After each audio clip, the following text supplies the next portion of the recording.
বাংলাদেশে আওয়ামী লীগ তার কোমর ভেঙে দিছিল, সেই বাংলাদেশে আজকে সে দাঁড়াইয়া বুক টান টান করে যে কথা বলতে পারতেছে, এটা তো জুলাইয়ের অবদান আছে না? আজকের দিনে আইসা যদি বিএনপির কোন নেতাকর্মী শুধু চাঁদা না দেওয়ার কারণে কাউকে যদি হত্যা করে, টেন্ডার না দেওয়ার কারণে যদি সে কাউকে মেরে ফেলে, সে যদি জুলাইয়ের অনুষ্ঠানগুলোকে বন্ধ করে দেয়, সে না জানলে এই দায়ভার তার নিতে হবে, কারণ বর্তমান সময় সেই ক্ষমতায় আছে। তো দীর্ঘ 17 বছর যেভাবে আমরা মজলুম ছিলাম, এইটা যেমন সত্য, 17 বছর পরে যখন আমরা ওপেন মাঠ পাইছি, তখন আবার আমাদের মধ্যে অনেকেই আমরা জালিম হয়ে উঠছি। এই আমরা ছাত্ররাই যখন ক্ষমতায় আসছি, তখন আমরা এই ছাত্ররাই কিন্তু বিভিন্ন ভাবে বিএনপি কে ব্যাশিং করছি না? আমরা বলি নাই যে 0% কন্ট্রিবিউশন 100% সেলিব্রেশন, বলছি না? বলছি। তারা কি লড়াই করে নাই? ওয়াসিম শাহাদাত বরণ করে নাই? করছে। কিন্তু ওই সময় আমাদের মধ্যে অনেকেই তো তাদেরকে সাইড করে রাখছি না? এইটা আমাদের ভুল ছিল, আমাদের ভাইদের ভুল ছিল। তো এই জুলাইয়ে তো এই সরকারেরও বিভিন্ন জায়গায় তার অবদান আছে না? তার নেতাকর্মীরাও শাহাদাত বরণ করছে না? হয়তো এই সরকারের পক্ষ থেকে সাংগঠনিক ভাবে হয়তো জুলাইয়ের পক্ষে তাদের স্টেক নেওয়ার হয়তো ওই ধরনের সুযোগ ছিল না, বা সুযোগ থাকলেও তারা কেন সুযোগ নেয় না সেটা আমরা জানি না। কিন্তু ব্যাপার যেটা, সেটা হচ্ছে এই জুলাই তো তাদেরকে মুক্তি দিছে না? এই জুলাইয়ের কারণেই তো দীর্ঘ 17 বছর পরে তারেক রহমান এই দেশে আসতে পারছে না? প্রধানমন্ত্রী হইতে পারছে না? সুতরাং যে জুলাই তারে প্রধানমন্ত্রী বানাইছে, যেই 1400 শহীদের রক্তের উপর দিয়ে আজকে বাংলাদেশে সে কথা বলতে পারতেছে, যেই বাংলাদেশে আওয়ামী লীগ তার কোমর ভেঙে দিছিল, সেই বাংলাদেশে আজকে সে দাঁড়াইয়া বুক টান টান করে যে কথা বলতে পারতেছে, এটা তো জুলাইয়ের অবদান আছে না? সুতরাং জুলাইকে যদি তারা নাই করে দিতে চায়, আল্লাহ না করুক, এই 1400 শহীদের যেই অভিশাপ, এই অভিশাপেই তারা নাই হয়ে যাবে। আপনার আমার কিছু বলা লাগবে না। সুতরাং আমরা মনে করি যে অতি সুশীল কিছু লোক আছে যারা ক্ষমতাবানদের থেকে ক্ষমতাকে চাটে বেশি, মানে নেতার থেকে পাতি নেতার দাপট বেশি, কথা আছে না একটা? তো এই পাতি নেতাগুলো এই জাউরামিগুলো করে, মানে ধরেন নেতা বলেই নাই, ও নিজে থেকেই ধরেন অনুষ্ঠান বন্ধ করে দিচ্ছে, এই ধরনের ঘটনা ঘটতে পারে, এটা অস্বাভাবিক কিছু না।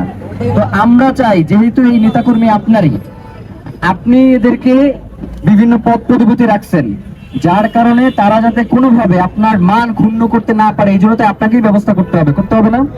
যেমন জুলাইয়ের পরবর্তী সময়ে যেই জায়গা থেকে যে জুলুম বা অন্যায় কাজগুলো করছে, এইগুলোর দায়ভার ছাত্রদেরকে নিতে হয়েছে না?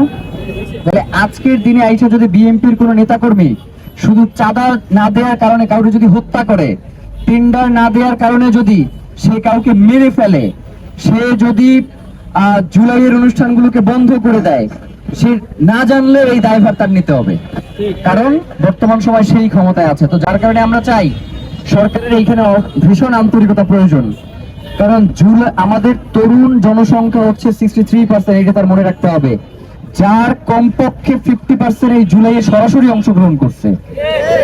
সুতরাং এই তরুণ প্রজন্মকে আপনি যদি শুধুমাত্র ক্ষমতায় বসে তাদেরকে নাই করে দিতে চান, কাল বিপদের দিনে কিন্তু আপনার হাত ধরবে না, সে চাইবে যে আপনাকে রাস্তায় ফেলে পিটাক। আমরা কিন্তু এটা চাই না। বিএনপির চিফ হুইপ রাস্তায় উলঙ্গ করে ফেলছে না, পিটাইয়া পুলিশ উঠছে কিনা? সেই দিন তো আবারও আসতে পারে না?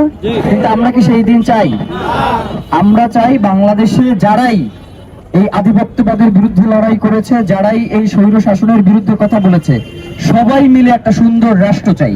এর বাইরে আমাদের কোনো দাবি দেওয়া নাই, এবং একমাত্র প্রত্যেকের প্রতি ইনসাফ করতে পারলেই এমন একটা কল্যাণমুখী রাষ্ট্র আমরা প্রতিষ্ঠা করতে পারবো।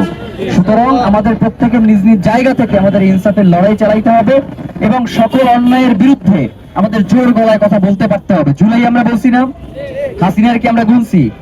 মেট্রো রেলের পিছনে যখন হাসিনা ... লিখছি, তখন কি একবারও চিন্তা করছি যে হাসিনা টিকে গেলে আমার কি হবে? সুতরাং আমরা যখন কথা বলা বন্ধ করে দিব, তখনই কেবলমাত্র ফ্যাসিবাদ তার ক্ষমতায় টিকে থাকতে পারবে। যার কারণে আমাদের কোনোভাবেই কথা বন্ধ করা চলবে না। সংখ্যায় কিন্তু তারা খুবই নগণ্য।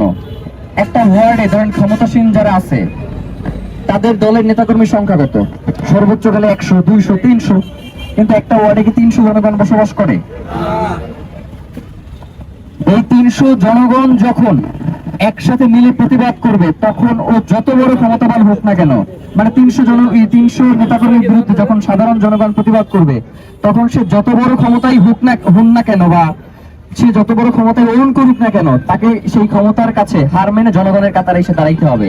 এবং সেইটা আমাদের কথার মাধ্যমে, আমাদের আন্দোলনের মাধ্যমে, আমাদের রাজপথে ইনশাল্লাহ জারি রাখতে হবে।